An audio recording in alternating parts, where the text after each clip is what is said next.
क्या समझना? नहीं, संजीव शर्मा को मुझे लगता है हो गए पैसे इनके पास, तभी आप पैसे दे सकते हैं ना। हम बच्चे को तभी जो है ना पॉकेट मनी 500 रुपए से मेरी औकात होगी।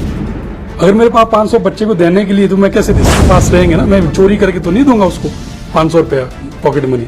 अगर मेरे पास होगा तभी दूंगा ना जी। तो हाँ, हमें नोटिस मिला है, लेकिन अब उसमें साफ तौर से नहीं कहा गया है नोटिस में कि हमने क्या अपशब्द कहे, लेकिन फिर भी जो उन्होंने हमसे जवाब मांगा है 15 दिन के अंदर, हम निश्चित तौर पे अपना उसका जवाब देंगे सरकार को कि हमने क्या कहा है और हम क्या कह सकते हैं। क्योंकि जो कर्मचारी नेता होते हैं, हम भी इलेक्टेड होते हैं, हम जो कहते हैं, जो भी बात कहते हैं, वो जो हमारे कर्मचारियों की भावनाएं होती है, हम वही बात करते हैं। जो कर्मचारी जो भी कहते हैं, जो हमारे कर्मचारियों की भावनाएं होती है, हम वही कहते हैं। और जहां तक डराने की बात है, वो हम नहीं डरने वाले हैं, क्योंकि हमने कुछ गलत नहीं किया है। अगर हमने कोई मांग की है, हम तो अपना हक मांग रहे हैं, खिरात तो नहीं मांग रहे ना, है ना। तो इसमें डरने की क्या बात है? ठीक है, सरकार का ये बनता है कि हमारे को मेमो इशू किया, तो ठीक है, अच्छी बात लोगों ने उठाया। मैं तो सिर्फ एक बात कहना चाहता हूँ पूरे प्रदेश के कर्मचारी अधिकारियों की तरफ से भी, जहां तक मेरा मानना है, ठीक है, ये लोग जो ये माननीय हैं 2 महीने तक अपना वेतन नहीं ले सकते। इसका मतलब ये सक्षम है, ये 2 महीने तक अपना घर चला सकते हैं। लेकिन जो प्रदेश के कर्मचारी अधिकारी हैं, अगर इनको 2 महीने क्या 2 दिन बाद भी अगर सैलरी मिलती है तो ये परेशान हो जाती है। पूरा प्रदेश का कर्मचारी, हम लोग परेशान हो जाएंगे। क्यों? हमें तो दूध वाला आ जाएगा जी मेरा पैसा दो, राशन वाला बोलेगा मेरा पैसा दो, स्कूल में बच्चे बोलेंगे फीस दो, EMI जाती है हमारी, हम नहीं रह सकते हैं सर। हमारे को तो अगर 2 दिन सैलरी नहीं मिले, 2 दिन के बाद भी मिले, हमारे हाथ पांव फूल जाते हैं। हाँ, माननीय जो ये है माननीय सदस्य हमारे, ठीक है, तो क्या मुझे लगता है तो 2 साल तक भी ना लें तो क्या फर्क पड़ता है इनको। और वैसे जो पता चले 2 महीने के बाद तो लेना ही लेना है इन्होंने, ये तो सिर्फ 2 महीने तक नहीं लेंगे, तीसरे महीने 3 इकट्ठा ले लेंगे, इनकी तो वो भी बचत हो जाएगी। तो हम तो नहीं रह सकते जी। देखो, हमारी इतनी औकात ही नहीं होती है।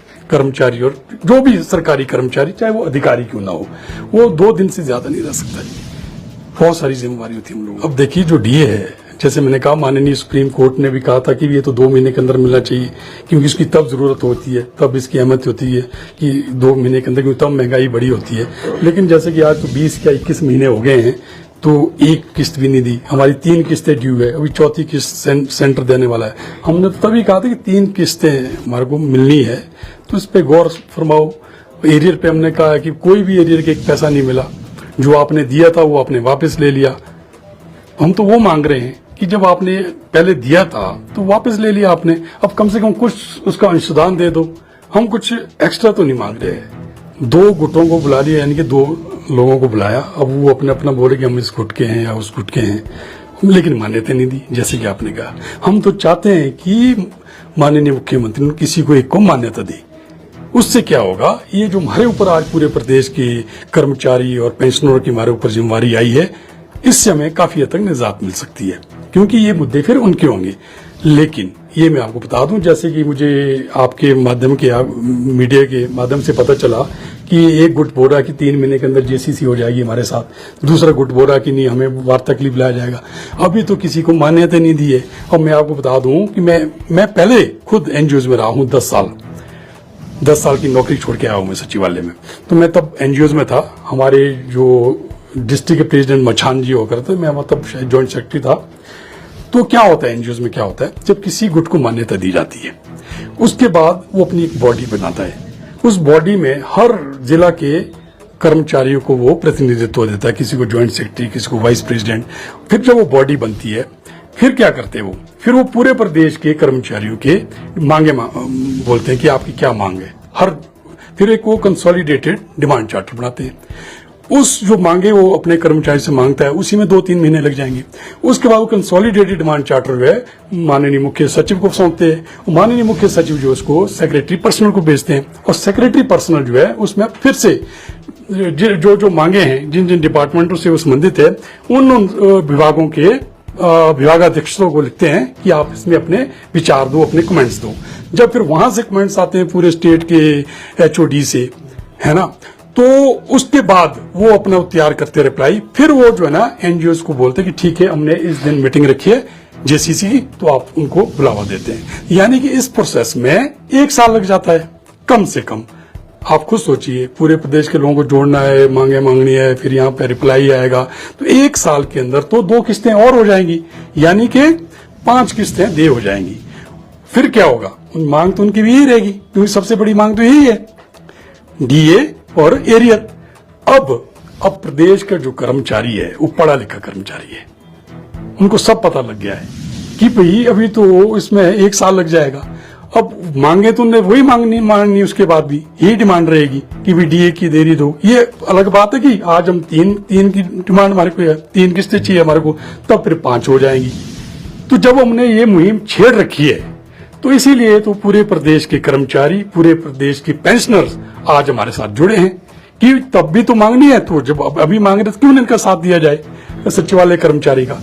ये सचिवालय जो 5 संगठन है हमारे, हमने ये तभी तो, मेरा कोई पर्सनल इशू नहीं है या ये मुझे ही मिलना था, मैंने तो आम कर्मचारियों के लोगों की आवाज उठाई है।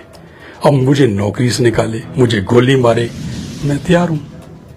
ये मुझे तसल्ली है कि मैंने अपने लिए कुछ नहीं किया, मैंने अपना सब कुछ छोड़ दिया है, अपने इनके लिए किया है, इनकी भावनाओं के लिए किया है, क्योंकि इन्होंने मुझे चुना है, इनको मेरे से उम्मीदें थी। जैसे कि मैंने अपने शपथ ग्रहण समारोह में भी कहा था कि मैं इनकी उम्मीदों पर मैं खरा उतरने की कोशिश करूंगा, तो वो मैं काम कर रहा हूं। इन्होंने मुझसे कहा कि आप प्रधान जी बहुत हो गया, अब आप बाहर आइए। मैं ना चाहते उनको मना करता रहा कि नहीं अभी देख लेते। जब पानी अफसर से ऊपर उठ गया, अब मुझे भी तो अपने लोगों को जवाब देना है जिन्होंने मुझे चुना है, इसलिए मैं बाहर आया हूं। अब तो मैंने सोच लिया, अब सरकार मुझे नौकरी से निकाले, गोली मारे, जो मर्जी करे, पर मैं पीछे कैसे विलंबित किया है उन्होंने 2 महीने के लिए। तो आप वार्ता के लिए बुलाए, हम सुझाव दे सकते हैं कैसे किया जा सकता है, क्योंकि जो सचिवालय के कर्मचारी जो बजट वगैरह बनते हैं हम लोग ही बनाते हैं। और जब भी बजट बनता, मैं आपको बता दूं, उसमें पहले ही प्रावधान रखा जाता है कि हमने 2 डीए की किस्तें भी देनी है, हो सकता है सेंटर उसमें कितने दे, उस हिसाब से बजट बनता है, प्रावधान रखा गया होता है। अगर आज वित्तीय स्थिति खराब हो रही है तो हमारे से बात करें ना, हम भी तो इसी प्रदेश के हैं, हम ही इसी परिवार के हैं, माननीय मुख्यमंत्री हमारे मुखिया हैं, तो हमें बताएं ना, हम बताएंगे। हमने दिया था 5 डे वीक वाला भी हमने दिया था, बड़ा अच्छा सुजेशन था, लेकिन कुछ अधिकारी लोग नहीं चाहते कि 5 डे वीक हो। ये बात मैं भी नहीं बताना चाहता हूँ क्यों नहीं चाहते हैं वो, लेकिन उससे करोड़ों रुपए बचना था। जो हम सुझाव दे रहे हैं माननीय मुख्यमंत्री या तो उनको माने या हमारे को बुलाएं, वार्ता करें, हम बताएंगे कि अगर नहीं है आर्थिक स्थिति कैसे ठीक की जा सकती है, कहाँ पे हम उनके साथ जो ना कॉम्प्रोमाइज कर सकते हैं। तो बात को किसी भी चीज का हल जो है बैठ के होता है, संवाद से। हाँ, मुझे भी कल पता चला है कि जो वहाँ के अध्यक्ष हैं उनको पहले ऑनोरेरियम 30,000 रुपए मिलता था, अब वो कहते हैं 1,30,000 बढ़ा दिया है, साथ में उसके लॉसेज है। तो अब आप समझ सकते हैं, मैं तो इसमें ज्यादा कह नहीं सकता। संजीव शर्मा का इस विषय में क्या समझना है? नहीं, संजीव शर्मा को मुझे लगता है हो गए पैसे इनके पास, तभी बढ़ाया होगा, तभी आप पैसे दे सकते हैं ना। बच्चे को तभी जो है ना पॉकेट मनी 500 रुपए दे सकते हैं, अगर मेरी औकात होगी। अगर मेरे पास 500 बच्चे को देने के लिए तो मैं कैसे दे सकता हूँ? तो मेरे पास रहेंगे ना, मैं चोरी करके तो नहीं दूंगा उसको 500 रुपया पॉकेट मनी। अगर मेरे पास होगा तभी दूंगा ना जी।